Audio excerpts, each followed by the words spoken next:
welcome back to another episode of Monster Prom. And for this episode, I'm gonna try to get a special event with Holly, your favorite party ghost. And from what I know, Parley has 3, but you can't get her 3rd secret ending without the first 2, from what I know of. So I'm hoping to get one of the first 2 endings. So here we go. Cut to when we finally get a secret ending started. Alright, I managed to get the party secret ending for Polly. So let's just get right into it. You're just getting ready to leave when you get a text from Polly. Hey babe, let's party. How can you refuse such a formal missive? I don't know what that means. You track her down immediately. Hi. Hey, you got my text. That's good, because I need some help brainstorming. I'm going to a party tonight, but I'm pretty sure it's just gonna be lame. That needs to change. See, it's a costume party. You know, where everyone dresses up as their favorite humans. I'm going as a sexy tax attorney. But I'm not sure even the sexiest tax attorney can rescue this party from the depths of lamitude. So, got any ideas to help spice things up? Oh, you got some ideas, and they're the spiciest. Spike the punch with mandrake root. It turns monsters into actual humans. Okay, you go as a sexy tax attorney, and I'll go as a sexy tax evader. Interesting.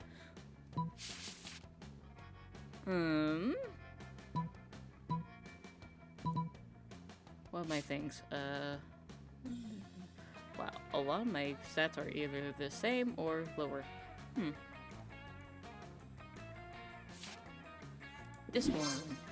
Later that night at the party. This is nuts! Look at all these humans in human costumes!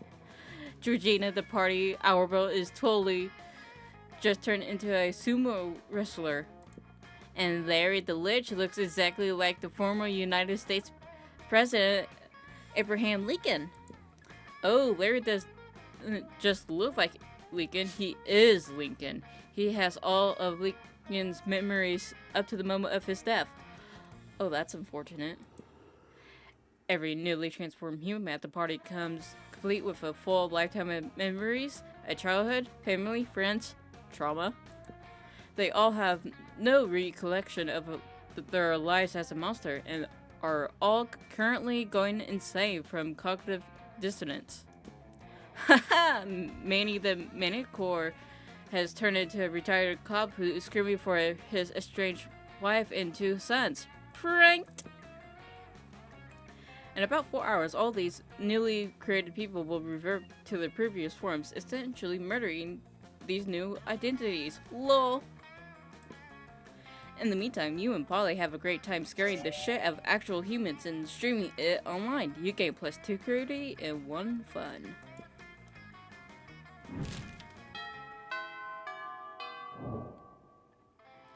All right. Okay. I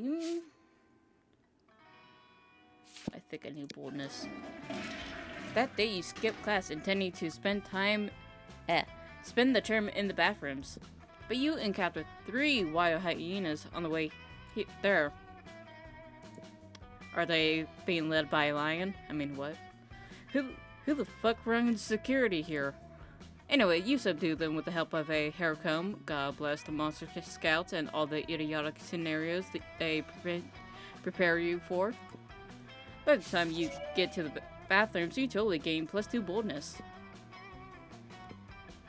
Later, you see that Polly is even more excited than usual, and you decide to see what's going on. Hi. You know I've been doing a lot of soul searching recently, get it? And I think I finally figured it out. Who I really am. I mean, my soul emoji, the emoji that speaks the truth of my soul. I think a lot of people will say I'm like the winking ghost emoji or the palm emoji, but those are just who I am on the outside, you know? My real soul emoji is the pink heart with a blue arrow through it.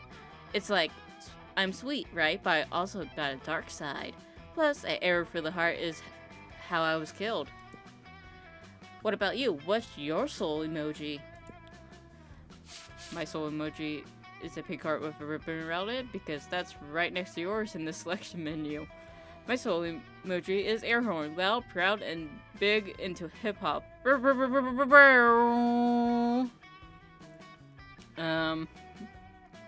feel like this is charm, which is my lowest.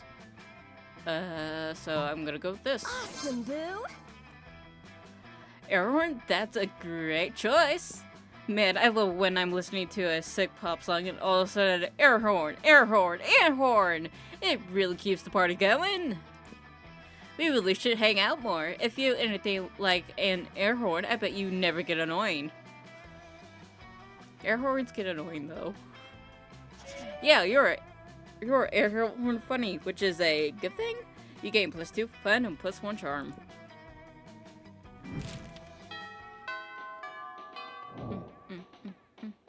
All right. Where's the Polly? Scott and Polly are sitting together, laughing their metaphorical asses off.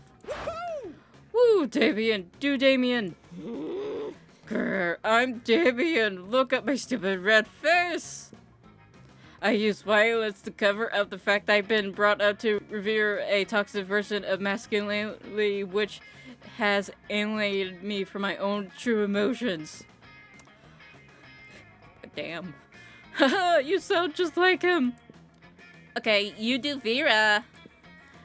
I'm Vera. I'm very smart and my hair is pretty and all my friends look up to me because I'm a strong, independent woman.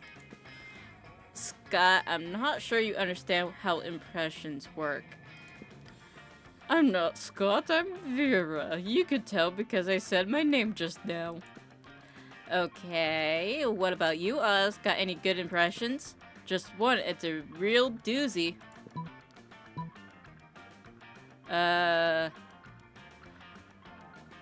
Okay, is it the thing to be like them and they would be like, oh my gosh, that's a good impression, or, I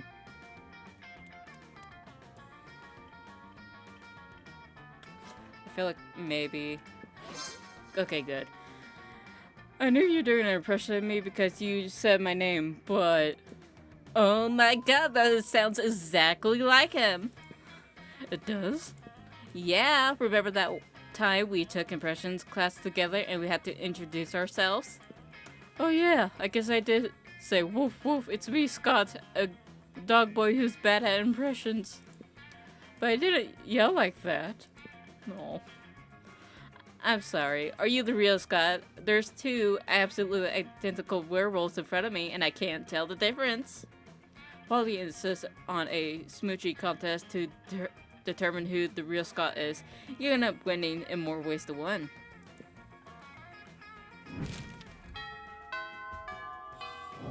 Woo!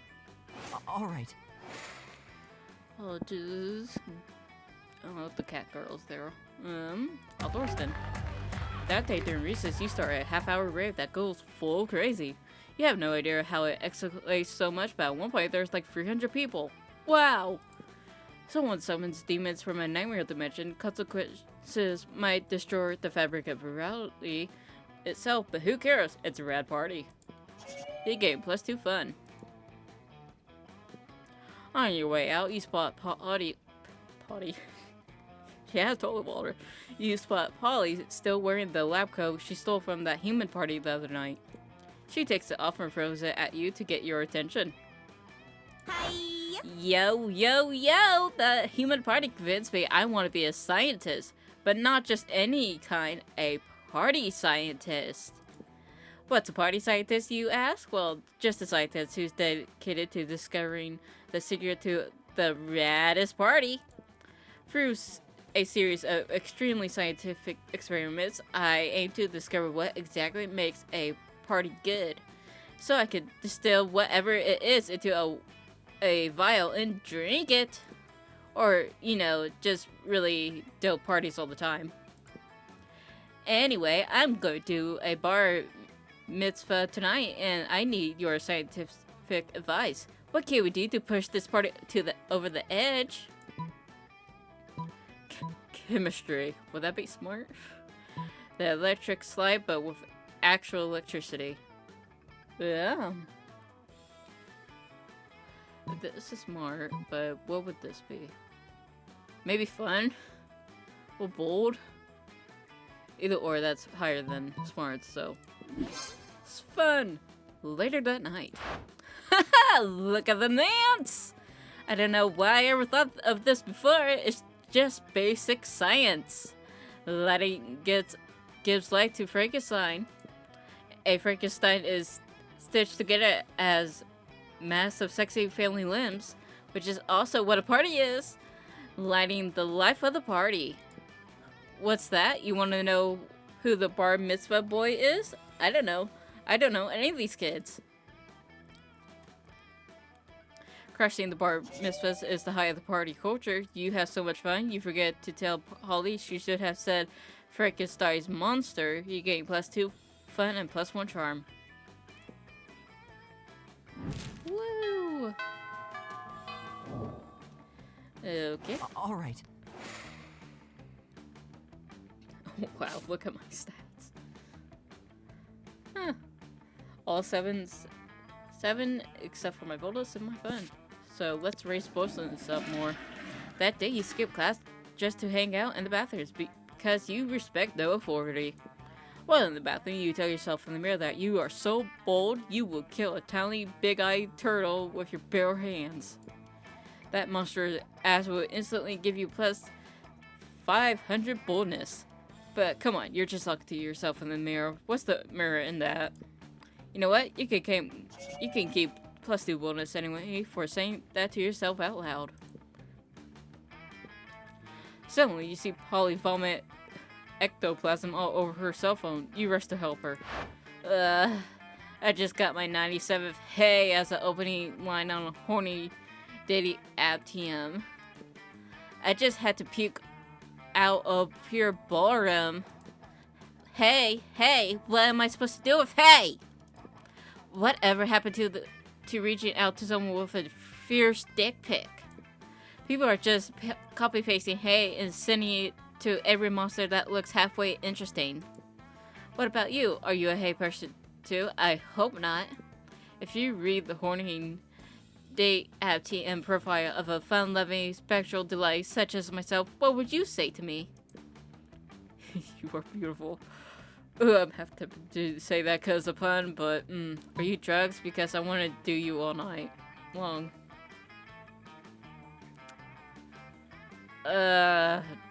Charm? I think this is maybe?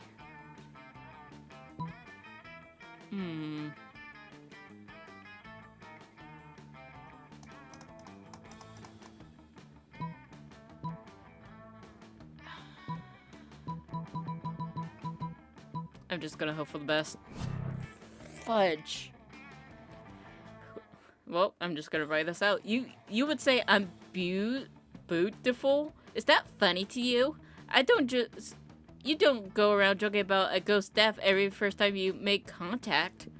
You do know I died in a tragic booting accident, right? And the worst part is they weren't even on sale. That was not a sexy death, and bringing it up does not make me want to have sex with you. Don't even think about hitting me up on a horny dating app TM with a weak line like that. It's worse than hey. The second I see a username with Oz in it, I'm hitting block. Ooh. I don't even care how many innocent Oz's it may weed out. It's not worth risking someone to trying to make puns off my tragic boot-related demise. Oh man, and the friend's beautiful still kind of a pun about the fact that she's dead, but she's not even mad about the right pun. Man. You have to think about some way to make it up to her, preferably about indifferent footwear puns. You lose -2 smarts and -1 charm. I wonder if the other one was smarts. Well, that wouldn't make sense. Oh, well, whatever. Either way, I lost. Lost that one. I think I'm still good because I've been getting every other one right, so, eh. Anyways, when you arrive at the table, you find Polly and Liam are eating. They're just taking pictures of the food. Hey, boo! Welcome to the don't need to eat, so we just take dope food pics zone, baby. We believe that food, like heavy construction machinery, should be seen and not tasted. I mean, yeah, have you ever tasted like heavy construction machinery? Have you? I don't know, maybe. My weekends are usually kind of a blur, like last Saturday. There will be plenty of time to chronicle your sexploits later, Polly. Right now, we need to focus on these food pics. While Liam and Polly are busy bantering, we're busily arranging a dope food pic of your own. And now to complete your masterpiece, a food pic, but instead of a food, it's a bottle of whiskey and ketchup on it. A food pic of Liam and take a food pic. So meta. Yes! Oh my god! Yes, I love looking lunch. Wait, but you don't eat or drink. That's why I allowed you at my extremely cool food pic table. How do you even drink liquor? Duh, I make a live person drink it and then I possess them and suck the drunkenness out of them, obviously. I suppose that's not too terribly dissimilar to how I get drunk. But why put ketchup on the whiskey bottle? So it counts as food? You can't just drink a bottle of whiskey without ketchup on it for lunch. That wouldn't be a meal. You can't argue with that logic, nor do you want to, because then how would you justify getting drunk at lunchtime?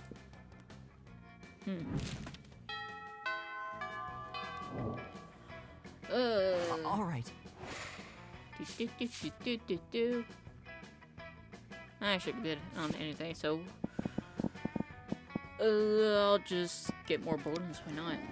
That day you skip class and just hang out in the bathrooms because you respect no authority. On the way there, you run into my Mimi the Oni girl. She offered you some of her weird Japanese energy drink. You take a sip, it tastes crazy as hell. You need to check the contents of the shit. Gonorrhea seed extract, benzoic acid, 50 milligrams of caffeine, and 100 milligrams of boldness. Well, it doesn't taste bad at all. You gain +2 boldness thanks to Mimi, and you proceed to the bathrooms. Well, I will proceed to crap all over the place. But none of that matters. You're late into mini potty. I keep saying potty. Gosh dang it.